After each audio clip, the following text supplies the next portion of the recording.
Hi everyone, welcome to the talk करो। अच्छा, आप में से बहुत लोगों ने ये सुना होगा सबसे ही कि management SEBI grade A officer exam में सबसे इजी सब्जेक्ट है। और मैं भी आपसे यही कहता हूँ, लेकिन एक प्रॉब्लम है जो मैनेजमेंट सब्जेक्ट में सबके साथ होती है एग्जाम हॉल में। क्वेश्चंस जब आप करने बैठते हो मैनेजमेंट के, जब पढ़ने बैठते हो तो सब कुछ आसान लगता है, लेकिन जब एग्जाम में क्वेश्चन आते हैं मैनेजमेंट के तो हमेशा आप कंफ्यूज रहते हो कि आंसर क्या होना चाहिए। 2 या 3 ऑप्शंस में हमेशा हमेशा कंफ्यूजन होता है ऑलमोस्ट हर एक बच्चे को।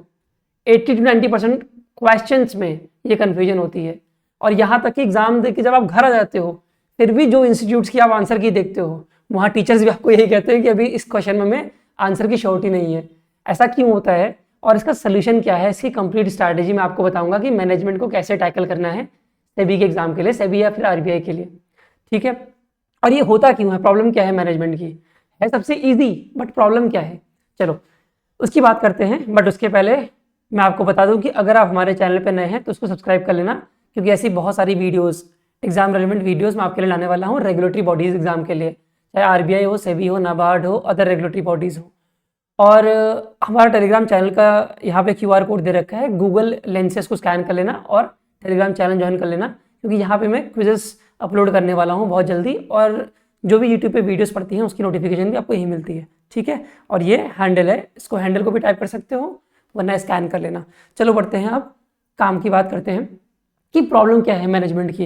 इतना ईजी होते हुए भी एग्जाम में क्वेश्चन क्यों नहीं होते हैं। देखो, पहले जो पैटर्न था वो था डायरेक्ट डेफिनेशंस आती थी, जैसे एक्स थ्योरी ने क्या कहा, मैस्लो की हायरार्की थ्योरी में सबसे ऊपर क्या है ना, ये सब डायरेक्ट क्वेश्चन आते थे पहले एग्जाम में, रेगुलेटरी बॉडीज में, सेबी हो चाहे वो आरबीआई हो। अब प्रॉब्लम ये हो गई है कि जो नया पैटर्न है उसमें एप्लीकेशन और सिनेरियो बेस्ड क्वेश्चन आ रहे हैं। आपको एक सिनेरियो दे दिया जाएगा और आपसे पूछा जाएगा कि इस सिनेरियो में मैनेजर ने जो किया वो किस लीडरशिप के अंडर किया, इस तरह से, या इस सिचुएशन में मैनेजर को क्या करना चाहिए। तो यही पर ट्रैप होता है। आप जो नोट्स पढ़ते हो वहां से आपको नॉलेज तो मिल जाती है बट जजमेंट नहीं मिल पाता कि क्या करना चाहिए। सिनेरियो बेस्ड क्वेश्चन या एप्लीकेशन बेस्ड क्वेश्चन, उसकी प्रैक्टिस होनी चाहिए। और साथ ही साथ प्रॉब्लम ये भी है कि प्रैक्टिस करने के बाद भी पता नहीं कि आपने सही किया है कि नहीं किया है। इसका पूरा सोल्यूशन मैं आपको बताता हूँ, अल्टीमेट रोड मैप बताता हूँ। देखो, आपको स्टेप 2 स्टेप्स में काम करना है। पहला स्टेप होगा आपको थ्योरी जो है, जो मैनेजमेंट की थ्योरी है, जो लॉजिक है, जो कॉन्सेप्ट बोलते हैं, इसे कुछ भी बोल लो, पहले आप इसको बिल्ड करोगे स्टेप 1 में। उसके बाद आप सेकेंड स्टेप में इसको टेस्ट करोगे। इसका क्या मतलब है कि बिल्ड करना फिर टेस्ट करना। बिल्ड करने का मतलब ये है आप ऐसे एमसीक्यूज लगाओगे स्टेप 1 में जो डायरेक्ट होंगे। मतलब यहाँ डायरेक्ट की इंपॉर्टेंस कम नहीं हुई है, डायरेक्ट जो एमसीक्यूज हैं, लेकिन समझो कि क्यों लगाओगे उनको, जिससे आपका जो कंप्लीट थ्योरेटिकल रिवीजन है वो एमसीक्यूज के थ्रू, चैप्टर वाइज एमसीक्यू के थ्रू रिवाइज होता चला जाए स्टेप 1 में। मतलब स्टेप 1 में क्या करना है, आपको एक्टिव रिकॉलिंग करनी है कॉन्सेप्ट्स की जो भी आपने पहले पढ़ रखे हैं, और अगर नहीं भी पढ़ रखे हैं तो आपको ऐसे एमसीक्यूज लगाने हैं जिसमें एक्सप्लेनेशन में कॉन्सेप्ट का डिटेल एक्सप्लेनेशन दे रखा हो। मतलब आपको जो एमसीक्यूज लगाने हैं हर चैप्टर में, चैप्टर वाइज जो एमसीक्यू लगाने हैं वो इस तरह से होने चाहिए कि वो सीक्वेंस में हो कॉन्सेप्ट के, एक एक कॉन्सेप्ट आपका क्लियर होता जा रहा है एमसीक्यूज के थ्रू, और वो क्वेश्चन भी डायरेक्ट और इजी होने चाहिए शुरुआत में, स्टेप 1 में, स्टेज 1 में। ठीक है, स्टेज 1 में समझ में आ गया क्या करना है। देखो क्या लिखा हुआ है, एक्टिव रिकॉलिंग करनी है। मेथड चैप्टर वाइज आपको करना है। जैसे आपने सबसे पहले जनरल मैनेजमेंट पढ़ा या इंट्रोडक्शन टू मैनेजमेंट पढ़ा, फिर लीडरशिप पढ़ा, ठीक है, फिर एचआरडी पढ़ा, कम्युनिकेशन पढ़ा, मोटिवेशन पढ़ा, जो भी आपका सीक्वेंस है, सीक्वेंस मैं आपको प्रोवाइड कर दूंगा क्या है। इस तरह से आपने एक एक करके पढ़ा और उसको प्रोग्रेसिव, हर एक चैप्टर में प्रोग्रेसिव एमसीक्यू से, मतलब कि कॉन्सेप्ट आपके क्लियर होते जा रहे हैं, एक एक क्वेश्चन करते करते एक्टिव रिकॉलिंग होती जा रही है। अगर आपने पहले कॉन्सेप्ट नहीं भी पढ़ रखा है तो भी एमसीक्यू इतने डायरेक्ट और इजी हैं कि आपको उसकी एक्सप्लेनेशन पढ़ के वो कॉन्सेप्ट समझ में आ जा रहा है। पहला स्टेज आपको यही करना है, डायरेक्टली डिफिकल्ट एमसीक्यू नहीं लगाने हैं। क्यों, इसका रीजन क्या है, रीजन ये है कि आप थ्योरी को तभी अप्लाई कर पाओगे एप्लीकेशन और सिनेरियो बेस्ड क्वेश्चन में, जो आजकल सेबी में आते हैं, उनको आप तभी अप्लाई कर पाओगे जब आपको थ्योरी याद होगी। और याद होने के लिए आपको पहले कुछ एमसीक्यूज, और कुछ मतलब कितने एमसीक्यू, हर चैप्टर में कम से कम 70 से 100 एमसीक्यू, जिससे सारे के सारे कॉन्सेप्ट क्लियर हो जाए, सब रिकॉल हो जाए, और साथ में कुछ एक्स्ट्रा क्वेश्चन भी लगा लो। हर चैप्टर में इतने करने पड़ेंगे आपको क्वेश्चन स्टेज 1 में। ठीक है, रीजन मैंने बता दिया, जिससे आपको थ्योरीज याद हो। मैस्लो की थ्योरी क्या है, अलग अलग मोटिवेशन की थ्योरीज क्या है, बहुत सारी याद करनी पड़ती है ना, लीडरशिप का अलग अलग मॉडल्स और थ्योरीज क्या है, सब याद करना पड़ेगा। वो याद तब होगा जब आप एक्टिव रिकॉलिंग करोगे एमसीक्यूज के थ्रू, डायरेक्ट एमसीक्यूज के थ्रू, इजी एमसीक्यूज के थ्रू। ठीक है, तो सारे कॉन्सेप्ट क्लियर हो गए इस फर्स्ट स्टेज में। सेकेंड स्टेज जो मैंने आपको बताया था एप्लीकेशन बेस्ड सिनेरियो, इस स्टेज में क्या करोगे, यहाँ है आपका गोल कि आप डिसीजन मेकिंग सीखोगे और ऑप्शन को एलिमिनेट करना सीखोगे। यहाँ पे क्वेश्चन होंगे डिफिकल्ट, यहाँ पे क्वेश्चन होंगे डिफिकल्ट, और यहाँ पे कंबाइंड सिलेबस लोगे आप। पहले स्टेज में आप चैप्टर वाइज कर रहे थे, कॉन्सेप्ट सारे आपने याद हो गए, आपको सारे रिवाइज हो गया। अब सेकेंड स्टेज में क्या करोगे, पूरा कंबाइंड क्वेश्चंस उठाओगे, कम से कम 150 question, 150, 120 to 150 question, combined question एक साथ लगाओगे, और ये सारे के सारे क्वेश्चंस एप्लीकेशन बेस्ड होंगे, या फिर इनको आप सिनेरियो बेस्ड क्वेश्चन भी कह सकते हो। ऐसे क्वेश्चन आपको लगाने हैं मिक्स्ड, वो भी चैप्टर वाइज नहीं, मिक्स्ड। ठीक है, देखो लिखा है ना मिक्स ऑल दी 5 चैप्टर्स, और क्वेश्चंस भी लेंदी होनी चाहिए। देखो लिखा है एटलीस्ट 100 वर्ड्स पर क्वेश्चन, क्योंकि एग्जाम में क्वेश्चन लेंदी आ रहे हैं, तो उसकी प्रैक्टिस करनी है आपको। तो पहली की स्टेज थी, वहां आपका बेस तैयार हो गया, फाउंडेशन सॉलिड हो गया। अब लेकिन आपको एग्जाम रिलेवेंट, मतलब अपने दिमाग को चलाने की प्रैक्टिस करनी है। 150 क्वेश्चन सफिशिएंट है, और ऊपर जो क्वेश्चन लगाने थे वो लगभग अपने 100 क्वेश्चन हर चैप्टर में लगाया है, तो वहां भी 450 से 500 क्वेश्चन हो गए आपके उधर। तो टोटल मिला के आपके 600 650 क्वेश्चन हो गए, 600 to 650 क्वेश्चन हो गए ओवरऑल। समझ में आ गई बात। और ऐसा क्यों कर रहे हो आप, ये एप्लीकेशन बेस्ड क्यों लगा रहे हो, क्योंकि you want know which chapter the question is from. Exam आपको पता तो नहीं है ना कि किस चैप्टर से कौन सा क्वेश्चन है।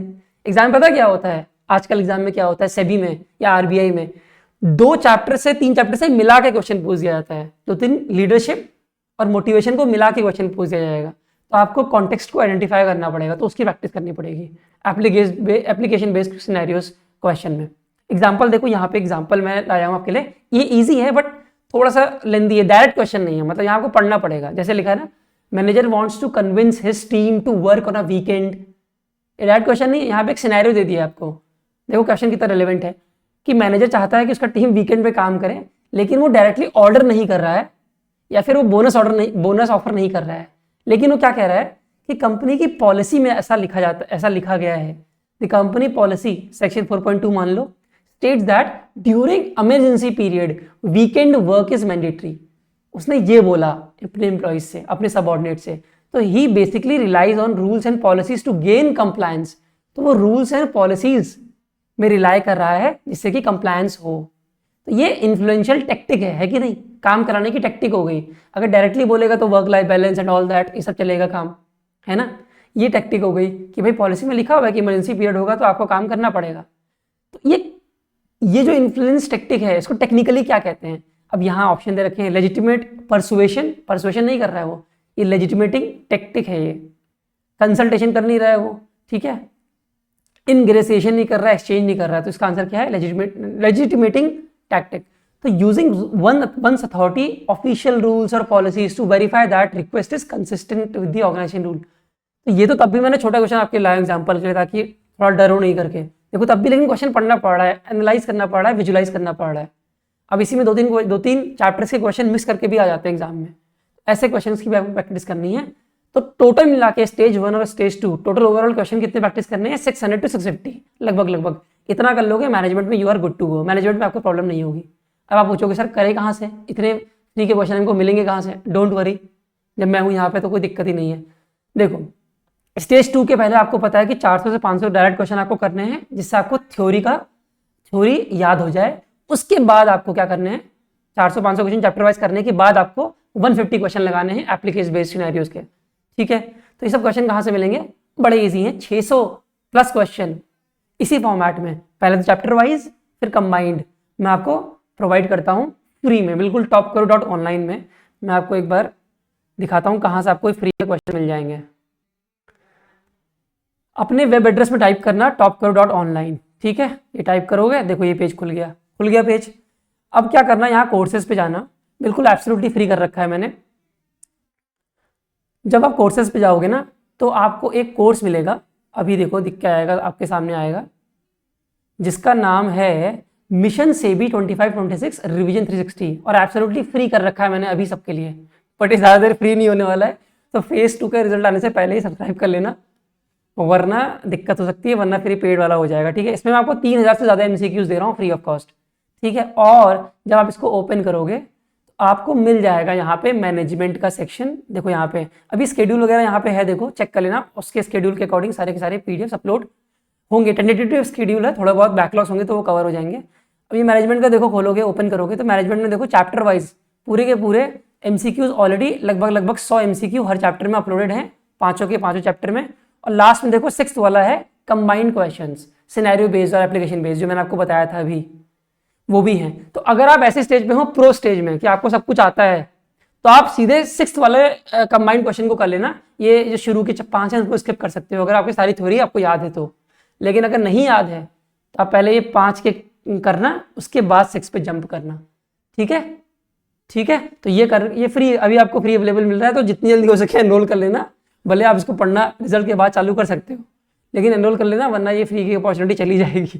ठीक है। और ये क्वेश्चन आपको सब में दे रहा हूँ, 3000+ एमसीक्यूज मिलेंगे ओवरऑल सारे सब्जेक्ट को मिला करके। ठीक है, चलो अब आज की वीडियो के लिए इतना ही। अब मिलेंगे नेक्स्ट वीडियो में, तब तक tata bye bye, thank you everyone.